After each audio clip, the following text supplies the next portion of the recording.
Assalamualaikum warahmatullahi wabarakatuh. Alhamdulillah, alhamdulillahirabbil alamin. Wassalatu wassalamu ala asyrafil anbiya'i wal mursalin wa ala alihi wa ashabihi ajma'in. Qala Allah ta'ala fi kitabihil karim, ya ayyuhalladzina amanu taqullaha haqqa tuqatih wa la tamutunna illa wa antum muslimun. Ya ayyuhalladzina amanu ya ayyuhan nasu taqu rabbakumul ladzi khalaqakum min nafsin wahidah wa khalaqa minha zawjaha wa bassa minhuma rijalan katsiran wa nisaa'a wattaqullaha alladzi tasaaluna bihi wal arham innallaha kana 'alaikum raqiba. Ma'asyiral muslimin wa zumratal mu'minin rahimakumullah jami'an. Alhamdulillah, segala puji bagi Allah Subhanahu wa taala, Rabb semesta alam ini. Dengan izin dan rahmatnya, Masya Allah kita saat ini bisa kembali berjumpa dalam nuansa pandemi saat ini. Namun insya Allah inilah waktu kita, inilah nikmat yang Allah berikan kepada kita. Maka patut kita syukuri, ya, wajib kita syukuri. Karena nikmat di atas hidayah itu Masya Allah sangat luar biasa. Tidak semua orang bisa mendapatkan nikmat tersebut. Kemudian yang kedua, salawat dan salam semoga selalu terlimpah curahkan kepada junjungan kita semua. Dialah Nabi Muhammad sallallahu alaihi wasallam. Kaum muslimat yang dimuliakan oleh Allah Subhanahu wa taala, hari ini kita berada pada tanggal 20 bulan Rabiul Awal, ya. Kemudian 1442 Hijriah yang bertepatan saat ini tanggal 6, ya. Tanggal 6 November 2020. Masya Allah, sudah tidak terasa hampir 8 bulan lebih pandemi saat ini. Mudah-mudahan Allah segera mengangkat wabah ini dan menurunkan obatnya, ya, menurunkan vaksin atau dan semacamnya, ya. Insya Allah mudah-mudahan orang yang tertimpa penyakit ini diberikan kesembuhan, dan kita yang belum terkena mudah-mudahan tidak tertimpa, ya. Kemudian orang-orang yang meninggal karena penyakit ini mudah-mudahan dimatikan dalam keadaan syahid apabila dia beriman kepada Allah Subhanahu wa taala. Baik, kaum muslimat, ibu-ibu yang dimuliakan oleh Allah Subhanahu wa taala, kita lanjutkan kembali pembelajaran kita, yaitu masih sholatu ahlil a'zar, sholatnya orang-orang yang memiliki uzur. Seperti apa? Sebelumnya kita sudah membahas sholatnya orang yang sakit, ya, seperti apa? Sehingga kesimpulannya, orang yang sakit separah-parahnya, ya, orang yang sakitnya paling parah itu tetap wajib melaksanakan sholat, bagaimanapun dan apapun keadaannya. Cuman yang menjadi perintah atau yang menjadi titiknya di sini, titik tengahnya itu adalah bahwasannya kita sholat disesuaikan dengan kemampuan kita. Artinya kewajiban sholat tidak hilang karena sakit, ya, sama sekali tidak hilang. Tetap sholat itu hukumnya wajib. Cuman ada sedikit perbedaan tentang tata cara sholatnya bagi orang yang sakit, ya, dari berdiri, kemudian duduk, berbaring, atau sama sekali tidak bisa bergerak, ya, minimal dengan isyarat atau dengan hatinya. Itu yang paling minimal jika dalam keadaan memang yang sangat-sangat darurat. Allahu a'lam. Kemudian Yang kedua adalah sholatu ar-rakib. Sholatnya bagi si pengendara. Ya, bagi si pengendara. Jadi di sini pengendara di sini, kalau di zaman Nabi kan pengendara itu pengendara tumpangannya saat itu adalah ya bisa kuda atau unta di zaman itu. Tapi di zaman kita sekarang Masya Allah sangat banyak. Ya sangat banyak tumpangannya saat ini, kendaraannya saat ini. Bukan hanya hewan saja. Ya, bahkan saat ini ya seperti pesawat, kemudian mobil, apalagi kemudian pesawat, mobil, kemudian kereta api, kemudian di atas kapal laut dan sebagainya. Ini semuanya di atas kendaraan. Ya. Jadi tidak sebatas unta dan kuda saja, tidak, tapi berlaku secara umum. Asalkan dinamakan kendaraan, alat transportasi, ya, maka dia dinamakan ar-rakib, pengendara. Baik, wa min ahlil a'dzar. Kita ulangi kembali ya. Dan termasuk orang yang dikatakan uzur itu adalah ar-rakib, yaitu si pengendara. Idza kana yata'adza binuzulihi, jika dia memang merasa tersakiti jika dia turun dari kendaraannya. Ya, alal ardi biwahal au matar, entah itu mungkin lumpur atau hujan yang sangat deras. Ya, hujan. Au ya jiza, ya, atau dia memiliki kelemahan anir rukub idza nazala, tidak mampu turun dari kendaraannya. Au yakhsha fawatu rufqatihi idza nazala, atau ya kalau dia turun dari kendaraannya takut hilang barang-barang bawaannya.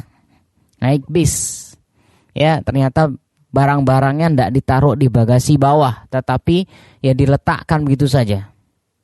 Ya mungkin di depan atau mungkin di samping tempat duduknya. Ya, apalagi ada barang-barang berharga. Kalau dia turun khawatir akan hilang barangnya. Ya, bawaannya. Au yakhafu ala nafsihi, atau dia takut terhadap dirinya sendiri, idza nazala, jika turun min aduwin au sabu. Jadi kalau dia turun dari kendaraannya nanti bertemu dengan musuh atau bertemu dengan hewan buas. Ya, jadi sudah di dalam mobil. Ya, sudah di dalam mobil, kalau dia turun ya nanti malah bertemu dengan hewan buas. Ya, fa fi hadhil ahwal, maka dengan keadaan-keadaan yang tadi kita sebutkan itu, ya, yusalli ala markubihi, maka dia boleh sholat di atas kendaraannya atau tunggangannya. Ya. Min dabbatin wa ghairiha, baik hewan maupun selainnya.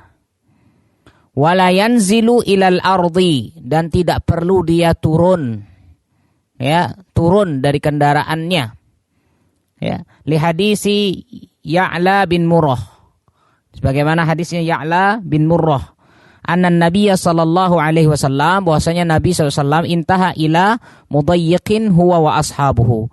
Jadi saat itu beliau dan para sahabatnya berhenti pada suatu tempat yang sangat-sangat sempit, ya, wa huwa ala rahilatihi, dan beliau saat itu berada di atas tunggangan. Artinya semuanya sedang berkendara dan kebetulan berada di tempat yang sempit. Was-sama'u min fawqihim, sedangkan langit menjadi, ya, langit itu di atas kepala mereka. Ya. Wal billatu min asfala minhum. Ya. Bahwasannya min asfali minkum, bahwasannya ada lumpur. Jadi di atasnya langit terbuka, ini kebetulan di tempat yang sempit, dan saat itu betul-betul pada tempat yang sangat-sangat becek, berlumpur. Ya. Fahadharatis shalah. Ketika saat itu ternyata pas di tempat itu masuklah waktu sholat. Ya, fa amaral muadzinu fa'adzana wa aqama. Maka beliau saat itu memerintahkan muadzin untuk azan dan beriqamah.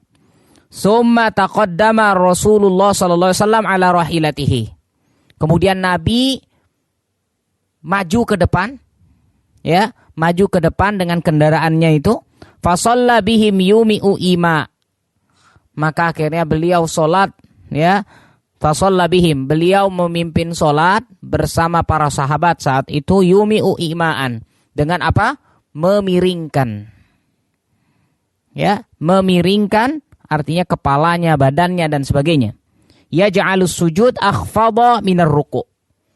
Maka beliau memiringkan ketika sujud itu lebih miring badannya daripada ruku'. Karena memang kita lihat kalau ruku' kan setengah.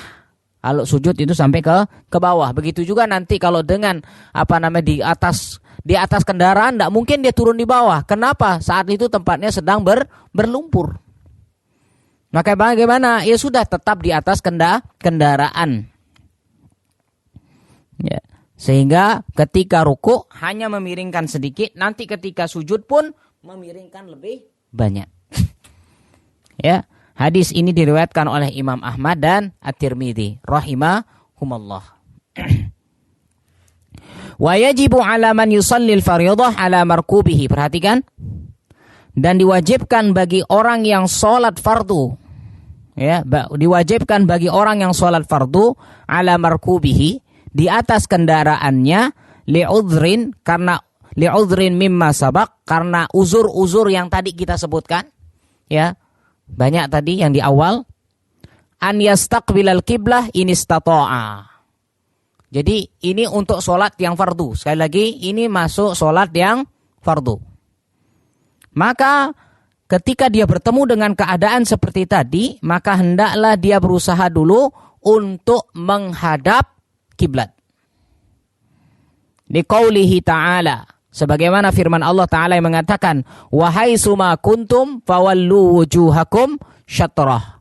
Dimanapun kalian berada, maka hadapkanlah wajah kalian ke syatrah, ya, ke arah kiblat. Wa yajibu alaihi, ya, maka wajib bagi dia fi'lu ma yaqdiru alaihi min ruku'in wa sujudin wa ima'in bihima wa tuma'ninah. Maka wajib bagi orang yang sholat fardu di atas kendaraannya itu apa? Melakukan disesuaikan dengan kemampuannya. Baik nanti ketika ruku maupun sujud. Cukup dengan apa? Memiringkan badannya. Memiringkan kepalanya. Ya, wa tuma'ninah, dan tetap di atas kendaraan, tetap sholatnya dalam keadaan tuma'ninah, tidak cepat-cepatan. Ya. Tapi perhatikan di sini, ya. Sebagaimana liqaulihi ta'ala fattaqullaha mastata'tum. Maka bertakwalah kalian kepada Allah sesuai dengan kemampuan. Wa ma la yaqdiru alaihi la yukallifu bihi. Ingat, ini sebuah kaidah. Apabila dia tidak mampu melaksanakannya, maka dia terhilangkan dari kewajiban tersebut. La yukal, Allah tidak akan membebaninya di atas atau di luar kemampuannya.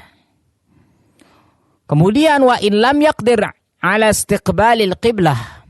Adapun jika dia tidak mampu menghadap kiblat. Jadi kan ini kan sholat wajib ya. Apabila dia jadi berusaha dulu mencari arah kiblat, berusaha untuk sholatnya menghadap kiblat.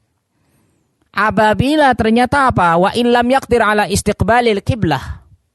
Apabila memang tidak mampu menghadap kiblat, Ini kan kalau seandainya kita punya kendaraan sendiri kan gampang. Tinggal kita mengarahkan kendaraan kita saja.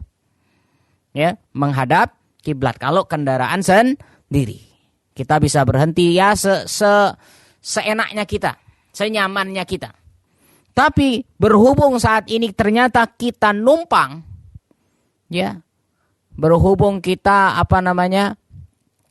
saat ini ya naik bis atau lagi di pesawat, ya, bagaimana? Tentu berbeda keadaannya, ya.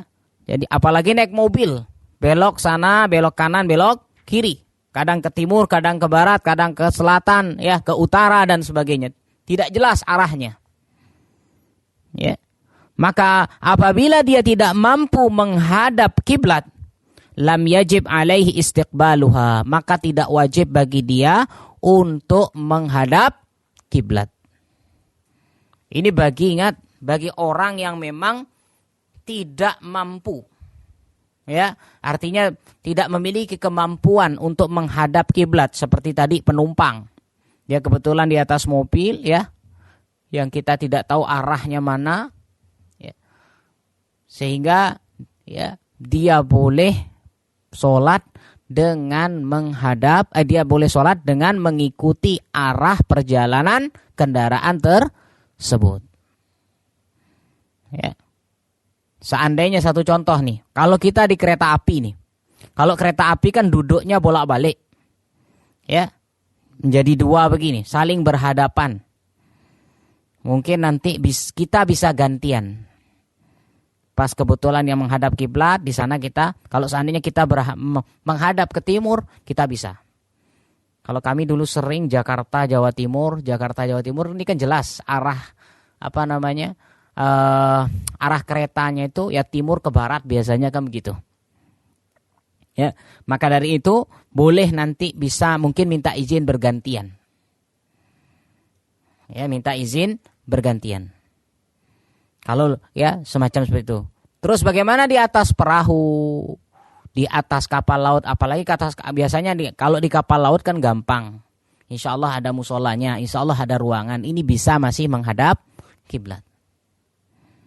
Ya, tapi kalau kita seandainya ya semacam di pesawat, ya, kalau kita ke Jakarta mungkin ke arah barat, kalau pas Jakarta ke Denpasar itu kan ke arah Bali, ya, ke arah timur, ya, terbangnya ke arah timur, berarti otomatis nanti kursi kita akan membelakangi ya kiblat. Terus bagaimana? Nah, dalam kondisi ini jika memang sudah masuk waktu sholat, ya, atau kita takut akan habis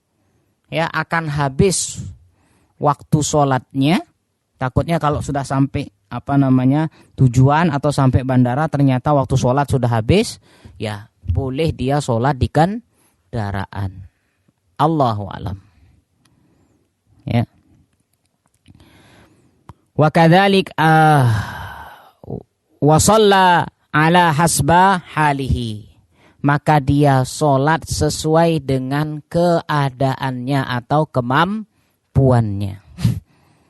Wa kadzalika raqibut ta'irah. Begitu juga bagi orang yang berkendara naik pesawat. Yusolli fiha, maka dia sholat di dalam pesawat tersebut bihasbi istita'atihi, disesuaikan dengan kemampuannya. Ya. Kenapa? Karena kita tidak mungkin nyetop pesawat. Ya, sebentar saya mau turun dulu, ayo mendarat dulu sebentar, tidak bisa. Pesawat itu berjalan sesuai dengan jadwal yang ada. Kita tidak bisa ngatur. Kenapa? Karena memang ini kebutuhan orang banyak. Ya. Jadi di sini bagi orang yang berkendara naik pesawat terbang, ya, maka dia boleh sholat sesuai dengan kemampuannya, min qiyamin au qu'udin. Kalau memang di pesawat itu besar, ada ruangan sholat, lebih baik memang cari yang sholat bisa sempurna dulu, berdiri. Kalau ternyata tidak ada ruangan, ya sudah duduk. Ya, wa ruku, wa sujud dan sebagainya. Begitu juga bisa ruku, bisa sujud, au ima bihima. Kalau tidak bisa ruku dengan sujud secara sempurna, ya sudah cukup dengan memiringkannya bihasbi istita'atihi, disesuaikan dengan kemampuannya. Ma'a istiqbalil qiblah. Ya. Pertama, yang ingat karena ini sholat fardu berusaha dulu menghadap kiblat, li'annahu mungkin. Kenapa? Jika memang ada kemungkinan. Kalau pas ke Saudi kan enak ke arah kiblat. Kalau pas balik, nah ini yang menjadi sulit. Ya, karena tidak semua pesawat terbang itu ada ruangan untuk bisa sholat. Ya, apalagi yang ada kelas ekonomi dan sebagainya, sudah pesawat yang biasa, yang tidak ada ruangan. Ya, jadi ini disesuaikan dengan kemampuan masing-masing, kemampuan yang ada. Baik, itu uzur yang kedua, sholat di atas kendaraan. Kemudian yang ketiga, ya, insyaallah kita bahas sekitar 10 menit lagi. Silahkan jika ada yang bertanya dikumpulkan dulu ke admin, nanti admin yang akan mengirim ke kami. Baik. Uzur yang ketiga adalah sholatul musafir. Sholatnya orang yang musafir. Apa itu musafir? Musafir itu adalah orang yang melakukan perjalanan jauh. Ya, orang yang melakukan perjalanan jauh. Nanti yang akan menjadi perbedaan, ya, yang menjadi perdebatan di kalangan ulama adalah siapakah yang berhak dinamakan musafir. Ini yang menjadi perdebatan di kalangan para ulama. Ada yang mengatakan musafir itu minimal dengan jarak perjalanannya itu adalah sekitar 83 atau 85 kilo. Minimal. Berarti kalau dihitung antara Denpasar dengan Singaraja. Ini ada yang berpendapat dengan jarak. Ya. Ada yang berpendapat dengan menggunakan pokoknya asalkan dia bepergian jauh keluar kota, ini dinamakan musafir. Ya, asalkan dia bepergian jauh keluar kota dan sebagainya, keluar daerah, itu dinamakan musafir. Berapapun jaraknya. Walaupun kurang dari 80 kilo. Itu terhitung musafir. Allahu a'lam. Ya. Bahwasanya ini nanti yang akan menjadi khilaf di kalangan para ulama. Siapa yang dinamakan dengan musafir. Baik. Wa min ahlil a'dzaril musafiru. Dan yang termasuk uzur di sini adalah musafir. Maka musafir ini fayushra'u lahu qasrus shalah ar-ruba'iyah. Maka orang yang musafir sedang melakukan perjalanan jauh diperbolehkan mengqosor salat ar-ruba'iyah, salat yang 4 rakaat. Ya, min arba' ila raka'ataini, dari 4 menjadi 2. Berarti yang dikosor adalah zuhur, asar, dan isya. Sedangkan subuh dan maghrib tidak bisa dikosor. Subuh kalau dihilangin setengah jadi 1. Kalau maghrib dihilangin setengah jadi 1,5, malah ribet. Ya, jadi yang dikosor itu adalah sholat yang 4 rakaat. Ya. Kenapa? Karena memang Masya Allah begitu banyak hikmahnya. Kita tahu bahwasanya menurut riwayat musafir itu adalah termasuk sebagian dari siksaan, ya, sebagian siksaan dari kehidupan kita. Ya, jadi orang yang melakukan perjalanan atau musafir itu qit'atun minal azab katanya. Ya, termasuk potongan azab. Kenapa? Karena melakukan musafir itu Masya Allah luar biasa. Capek, penat, perlu bekal dan sebagainya. dan semuanya tidak normal. Ya, hal-hal yang dilakukan tidaklah normal. Sehingga Allah tahu bagaimana keadaan susahnya menjadi musafir. Kenapa? Karena dikatakan sebagai potongan dari azab. Sehingga Allah berikan dispensasi. Ya, bagi para musafir, dispensasinya di sini bukan berarti tidak sholat, tidak. Tetap sholat, cuman rokaatnya yang dikurangi. Yang duhur 4 rakaat itu menjadi 2, asar dan isya begitu pula. Ini adalah rahmat dari Allah Subhanahu wa ta'ala. Karena memang musafir beda ya, sangat-sangat melelahkan dan termasuk bagian dari siksaan. Ya. Kama dalla ala dzalikal kitab, ya, dzalikal kitabi was sunnah wal ijma'. Ya, sebagaimana yang ditunjukkan oleh kitab Al-Quran, sunnah dan ijma'. Ya, kesepakatan seluruh para ulama. Qala Allah Ta'ala, Allah Subhanahu wa Ta'ala berfirman dalam surat An-Nisa ayat 101. Allah Ta'ala berfirman, wa idza darabtum fil ardi falaysa 'alaikum junahun an taqsuru minas shalah.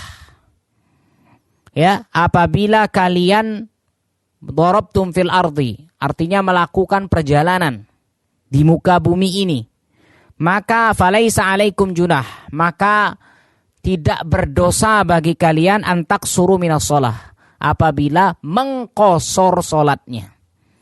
Jadi membuat ya salat 4 rakaat menjadi 2 itu dinamakan qosor. Ya, memotong. Qosor itu artinya memotong. Sehingga mengqosor salat artinya apa? Memotong salat. Yang 4 dijadikan 2. Itu namanya mengqosor. Beda sama jamak. Kalau jamak itu mengumpulkan duhur sama asar, maghrib dengan isya, itu namanya jamak. Ya, mengumpulkan jadi satu.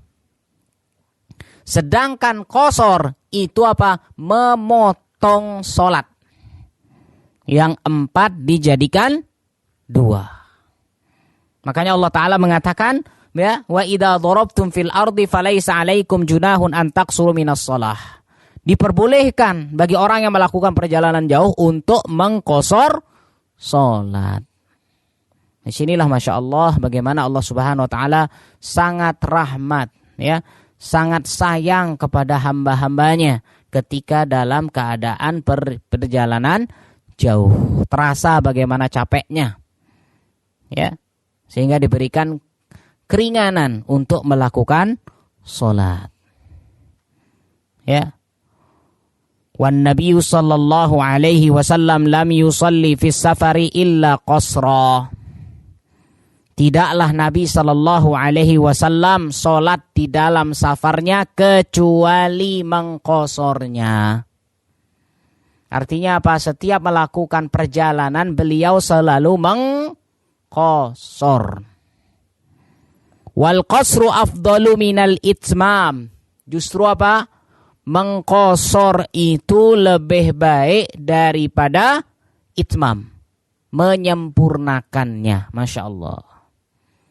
Ya, mengqasor sholat itu justru lebih baik daripada menyempurnakan sholat. Ya, memenuhi rakaatnya. Fi qauli jumhuril ulama. Ini adalah perkataan mayoritas ulama. Artinya apa? Orang ketika melakukan perjalanan jauh, maka hendaklah dia mengqasor sholatnya.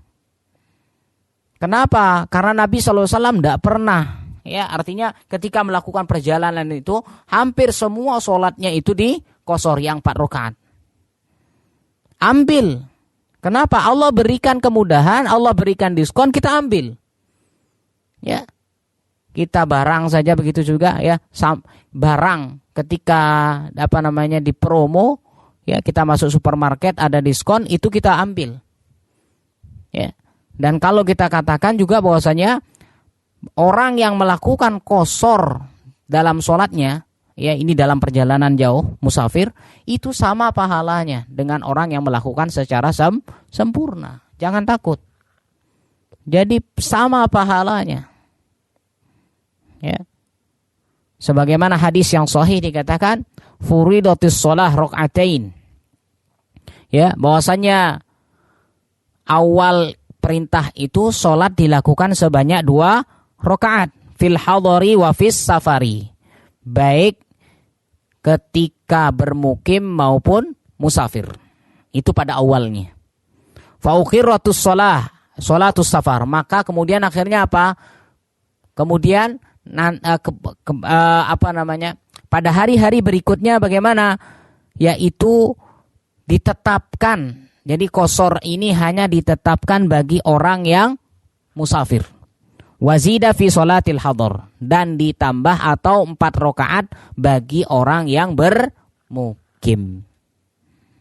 Wa qala Umar, inilah yang dikatakan oleh Umar, sholatus safari rakaatan. Sholatnya orang musafir itu adalah 2 rakaat. Tamamun ghairu qasrin. Itu adalah sempurna tanpa menguranginya. Allahu alam. Ya, hadis tadi dikeluarkan oleh An-Nasa'i, begitu juga Ibnu Majah rahimahumullah. Allahu alam. Baik, kita lihat ada pertanyaan. Baik, ada pertanyaan. Apabila kita bersafar, kemudian kita mendapati sholat isya berjamaah, ya, di masjid, sedangkan kita belum sholat maghrib. Bagaimana seharusnya kita? Sholat maghrib dulu atau ikut berjamaah isya? Baik, memang terjadi khilaf di kalangan para ulama. Ya, kalau kita dengan niatan jamak takhir, mengakhirkan sholat maghrib di waktu isya, bagaimana, mana yang didahului? Apakah isyanya atau maghrib? Ya, apa harus berurutan? Maghrib dulu baru isya. Baik, memang ada ulama yang menganjurkan kalau kita memang sudah di dalam masjid, silahkan ikut sholat isya dulu untuk menghindari fitnah. Nanti silahkan kemudian sholat maghrib, kemudian sholat isya kembali. Ya. Dan kalau kita berpegang pada pendapat ulama yang mengatakan bolehnya apabila jamak takhir, maka boleh mengedepankan isya terlebih dahulu baru maghrib.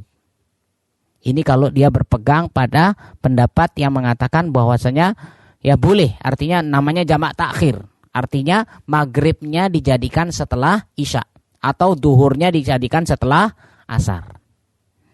Ada, ya Allahu alam. Ya, jadi ada yang mengatakan boleh, ada yang mengatakan silahkan sholat isya untuk menghindari fitnah. Nanti setelah itu dia sholat maghrib, baru sholat isya. Kenapa? Karena sholat itu harus dilakukan secara berurutan.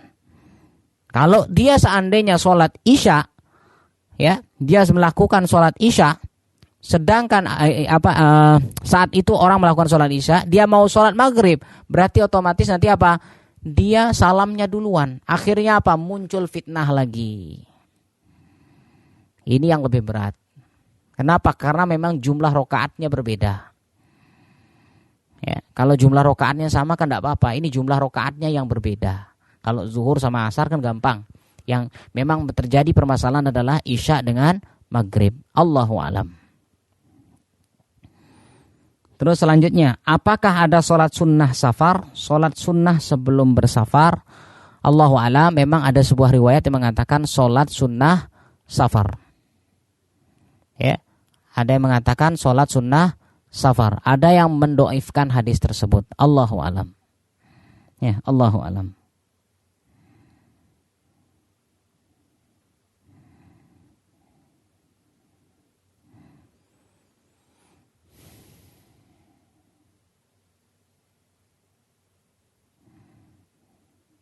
Baik ibu-ibu, kita lanjutkan kembali sembari menunggu pertanyaan berikutnya.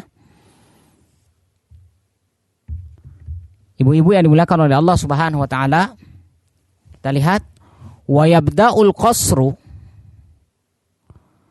mengqasar salat. Tadi kan kita melakukan perjalanan nih. Ya, maka ingat yang membolehkan mengqasar salat itu hanya musafir. Artinya dalam keadaan perjalanan jauh baru boleh mengqasar salat. Sedangkan kalau jamak bebas. Apapun ya, banyak uzurnya, sangat banyak uzurnya. Bisa, kemarin sudah kita belajar sakit. Ya, jadi orang yang sakit kan boleh menjamak salat jika ada suatu kebutuhan. Begitu juga orang yang macet di tengah jalan, jamak boleh. Ya, begitu juga apalagi orang sedang musafir, tentu lebih utama. Ya. Maka uzurnya untuk melakukan jamak sangat banyak. Alasan untuk melakukan jamak sangat banyak. Tapi alasan untuk mengqasar salat, ya, tidak ada alasan untuk mengqasar salat kecuali hanya musafir. Berarti dalam kondisi sakit, ya, di rumah sakit opname, dia tidak boleh mengqasar salat. Terus bagaimana? Dia hanya boleh menjamak saja, sempurna salatnya. Zuhur 4 rakaat, asar 4 rakaat, maghrib 3, isya 4. Sempurna salatnya, tapi dibolehkan hanya menjamak saja. Tapi kalau dia musafir baru boleh mengqasar salat. Artinya alasan, ya, alasan dia boleh mengqasar salat hanya satu. Apa itu? Yaitu perjalanan jauh atau musafir. Maka mengqasar salat ini diperbolehkan kapan? Kapan startnya? Bi khurujil musafir min amiri baladihi. Ya, keluarnya musafir dari daerahnya. Ya, keluarnya musafir dari daerahnya. Li'anna Allah abahal qasra. Kenapa? Karena Allah Subhanahu wa taala memperbolehkan mengqasar salat liman daraba fil ardi, bagi orang yang melakukan perjalanan. Ya.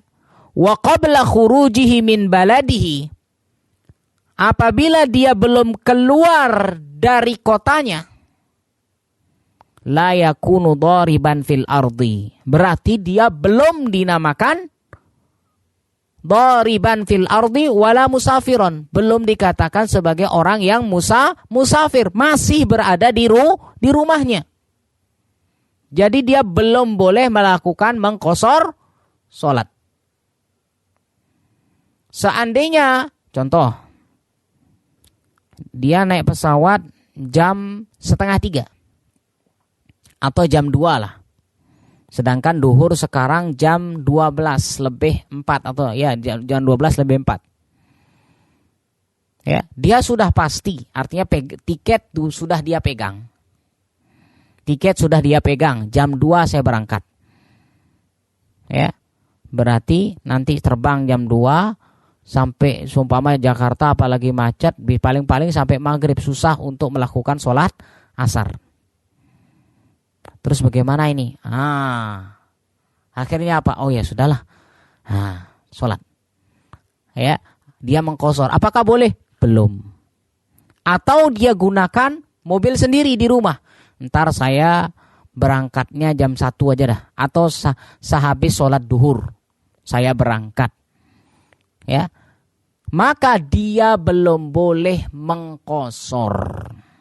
Kenapa? Karena belum berangkat, belum melakukan perjalanan jauh. Siapa tahu tidak jadi. Ya, jadi syaratnya itu yang pertama adalah dia harus sudah keluar dari kotanya. Ya. Wali anna nabiyya sallallahu alaihi wasallam, dan Nabi sallallahu alaihi wasallam innama kana yaqsuru idza irtahala. Beliau memulai mengqosor salat apabila sudah melakukan perjalanan. Jadi tidak langsung begitu, belum jalan sudah mengqosor salat. Memang 12:30 dia berangkat. Ini kan saya mau musafir, langsung aja qosor zuhurnya. Tidak boleh. Tidak boleh dia mengqosor langsung. Kenapa? Karena belum melakukan perjalanan. Allahu a'lam.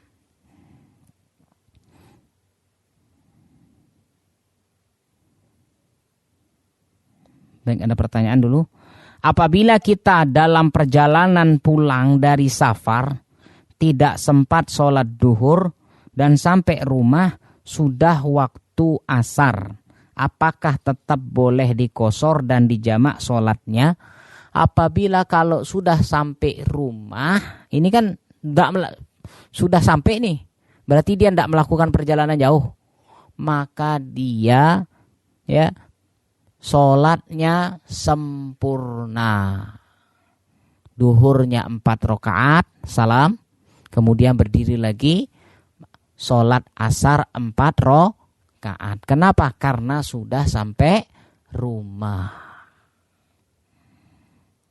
Ya, sudah sampai rumah. Ya, Allahu a'lam.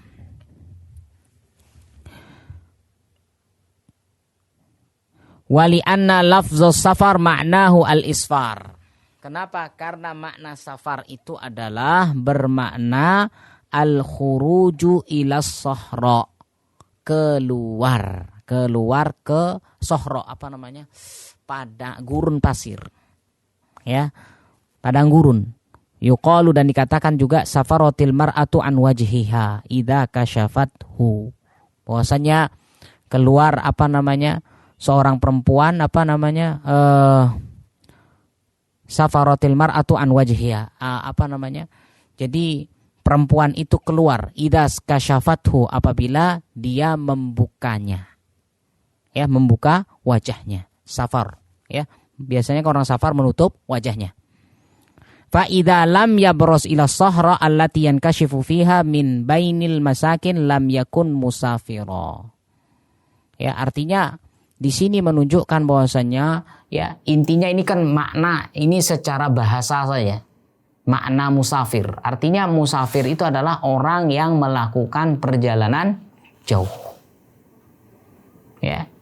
Wa yaqsuru al-musafiru as-shalah, maka musafir itu mengqosor salat walau kana yatakarraru safaruhu. Boleh orang yang musafir itu mengqosor salat meskipun perjalanannya itu berulang-ulang. Ya. Jadi orang yang berulang-ulang musafirnya, ya, perjalanan terus baru datang, berangkat lagi. Adakah orang seperti itu? Ada, banyak. Kasahibil barid. Seperti apa? Ya, tukang pos. Ya, tukang kalau sekarang bawa paket. Dia kan sampai keluar kota. Bahkan kalau sekarang itu ya driver. Ya, wasayyaratul ujrah. Begitu juga yang tadi driver yang saya katakan. Mimman yataraddadu aksar waqtihi fit thariq bainal buldan. Bahkan waktu untuk driver ini, ya, jadi waktunya di perjalanan itu lebih banyak daripada di negerinya sendiri atau di rumahnya sendiri. Kenapa? Karena terlalu sering. Sehingga masuk di sini seperti apa? Seperti orang yang menjadi sopir bis. Ini kan perjalanan jauh. Begitu juga istilahnya yang bagian untuk ini juga yang nyopirin kereta, istilahnya itu masinis. Itu kan sama juga. Ya, Jawa Timur Jakarta, ini kan perjalanan jauh. Tiap hari. Ya, naik bis malam begitu juga. Pesawat apalagi, bahkan bukan antar kota, pesawat bisa antar negara. Tiap hari. Ya, tiap hari. Ya. Maka di sini ya boleh dia mengqashar salat meskipun ya dia berulang-ulang melakukan perjalanan tersebut. Sebagaimana tadi ya sopir atau driver ya, sopir bus malam dan sebagainya. Itu ya itu berulang-ulang ya perjalanannya, maka boleh dia melaksanakan sholat secara qashar. Wa yajuzu lil musafir, dan diperbolehkan bagi orang yang musafir al-jam'u baina zuhri wal asri, menjamak antara zuhur dan asar. Ya, perhatikan kalau tadi kita berbicara tentang qashar, ingat bedakan antara qashar dengan jamak, karena sebagian kita ya masih belum paham apa itu jamak, apa itu qashar. Maka tadi qashar sudah kita selesaikan. Sekarang yajuzu lil musafir al-jam'u, diperbolehkan bagi orang yang musafir itu menjamak. Ya, diperbolehkan bagi orang yang musafir itu menjamak baina zuhri wal asri, zuhur dengan asar, wal jam'u bainal maghrib wal isya, maghrib dengan isya. Ini sudah ketentuannya begitu. Jangan diubek, dijadikan satu semuanya. Ya, langsung dirapel. Ya, duhur, asar, maghrib, isya, jadikan satu semuanya. Ini tidak boleh. Jamak itu hanya duhur dengan asar, maghrib dengan isya, sesuai dengan waktunya. Ya, fi waqti ihdahuma, di waktu ya salah satu dari keduanya. Fa kullu musafirin yajuzu lahul qasr. Ingatlah, maka setiap musafir, setiap orang yang musafir diperbolehkan baginya untuk mengqashar salat. Fa innahu yajuzu lahul jam'u, apalagi ya menjamak. Qashar aja boleh, apalagi menjamak. Ya, wa huwa rukhsatun 'aridah. Ini adalah sebuah keringanan yang sangat-sangat jelas, nyata. Yaf'aluhu 'indal hajah. Ya, jadi jamak ini dikerjakan ketika memang ada hajat. Ya, jadi alasan jamak itu banyak, bukan hanya musafir, bisa yang lain-lain. Banyak alasannya, hujan dan sebagainya. Boleh menjamak salat. Ya, yaf'aluhu 'indal hajah. Berarti menjamak salat ini diperbolehkan di saat memang ada suatu kebutuhan. Kama idza jadda bihis sair. Ya, begitu juga apabila melakukan sebuah perjalanan. Lima roa Mu'ad. Ya, akan memulai suatu perjalanan. Ya, lima roa Mu'ad radhiyallahu anhu. Perhatikan, anna Nabiyya sallallahu alaihi wasallam kana fi ghazwati Tabuk. Ketika Nabi dalam peperangan Tabuk, ya, idza irtahala qabla zaighi syamsi, apabila berangkat sebelum matahari tergelincir, berangkatnya sebelum matahari tergelincir, maka beliau sallallahu alaihi wasallam akhara zuhra hatta yajma'aha ila al-'asri fayusallihi ma jami'a. Kalau berangkatnya sebelum duhur, maka sholat duhurnya akan diakhirkan, dijamak dengan sholat asar. Diakhirkan. Ya.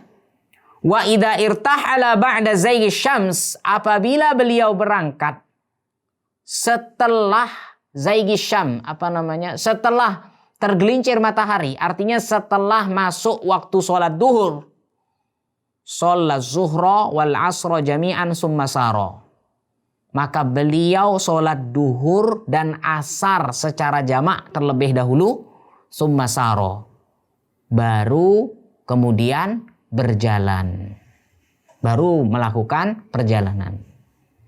Ini kalau berangkatnya kalau sudah masuk waktu zuhur. Kalau berangkatnya sebelum zuhur, berarti zuhurnya dijamak atau diakhirkan nanti dengan asarnya. Begitu juga wakana idza irtahala qabla al-maghribi, apabila beliau berangkat sebelum maghrib.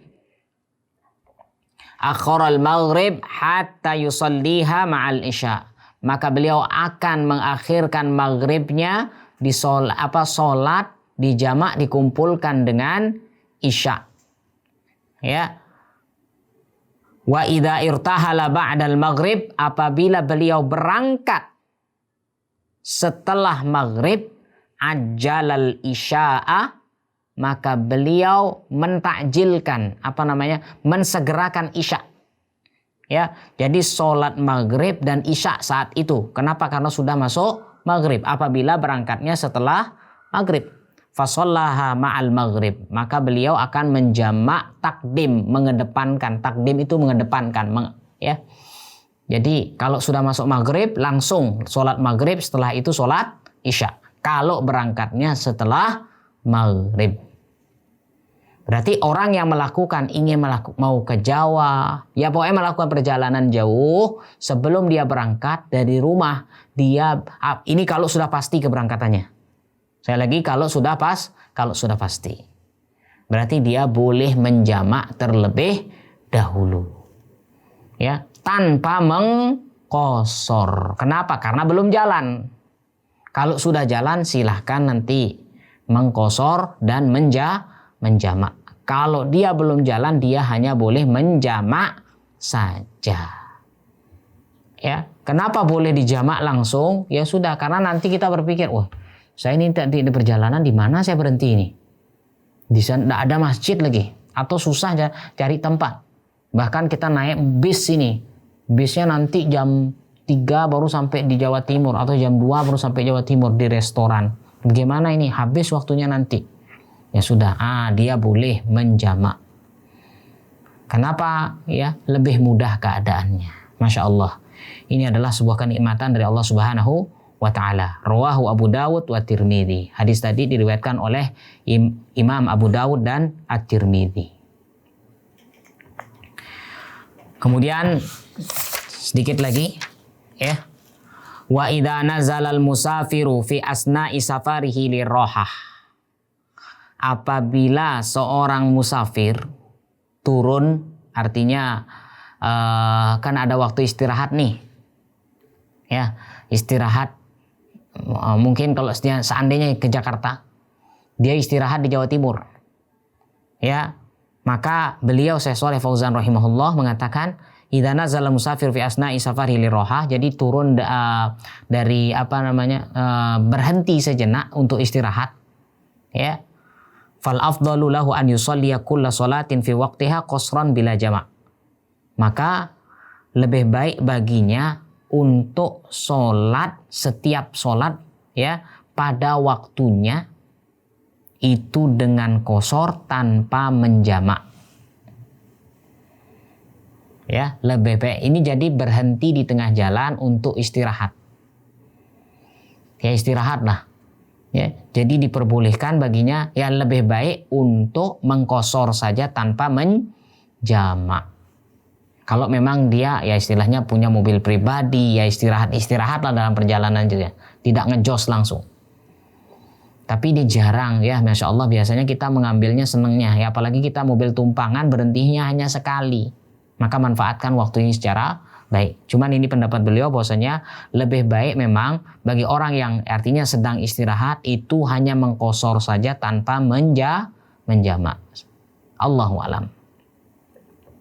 Wa yubahul jam'u baina az-zuhri wal 'ashri wa baina al-maghribi wal isya' lil marid, dan diperbolehkan menjamak salat duhur dengan asar, maghrib dengan isya' lil marid, bagi orang yang sakit.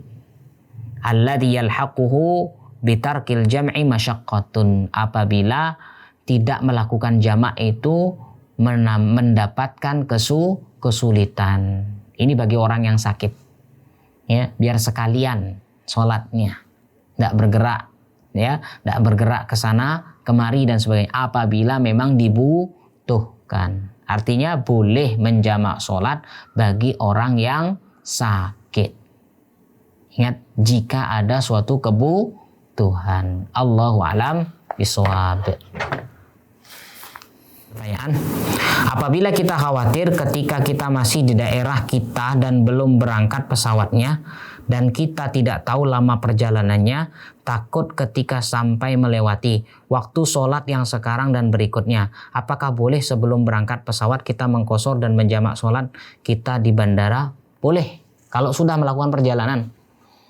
Ya, apalagi kita di Denpasar, kita sudah masuk Badung, ya sudah, artinya sudah di bandara, silahkan. Diperbolehkan dia menjamak dan mengqashar sholat. Yang penting sudah mulai. Kalau masih di rumah ini tidak boleh. Yang penting sudah meninggalkan daerahnya, meninggalkan rumahnya. Ini sudah dinamakan musafir. Allahu alam. Ketika kita bersafar itu haruskah kita berniat di awal akan pergi, atau apakah bolehkah kita berniat ketika di tengah-tengah jalan tiba-tiba kita harus bersafar? Ketika kita bersafar itu haruskah kita berniat? Baik, semuanya pun ketika melakukan perjalanan jauh, ya ingat di sini niat safar itu kan dalam hati. Jadi ketika kita berjalan menuju Karangasem, mau tidak mau itu dinamakan musafir. Ya, bisa nggak kita melakukan musafir? Seandainya kita rencana nih, kayak di Denpasar nih, saya mau ke Renon mainan. Tiba-tiba sampai Renon, ada yang ngajakin, ayo dah langsung aja, kita langsung ngejos, ayo ke Singaraja, atau langsung yuk Karangasem. Bolehkah? Bisa saja. Ya, itu dinamakan musafir. Sehingga orang yang melakukan perjalanan jauh itu dinamakan musafir, meskipun dia bertugas, driver. Ya, driver biasanya kan mobil itu driver itu hanya sekitar kota atau sekitar daerah saja. Tapi pas ada charteran dia keluar. Apakah ya ini sudah dinamakan musafir? Ya, ini sudah dinamakan musafir.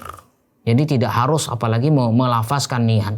Ya, uridu an usafiroi. Nah, tidak ada. Ya sudah, ketika dia melakukan perjalanan itu sudah dinamakan musafir. Ya. Allahu alam. Demikian mungkin yang bisa kita sampaikan pada sore hari ini, mudah-mudahan ada manfaatnya. Barakallahu fikum. Saya akhiri wa sallallahu ala nabiyyina Muhammad subhanakallahu bihamdika asyhadu an la ilaha illa anta astaghfiruka wa atubu ilaik. Assalamualaikum warahmatullahi wabarakatuh.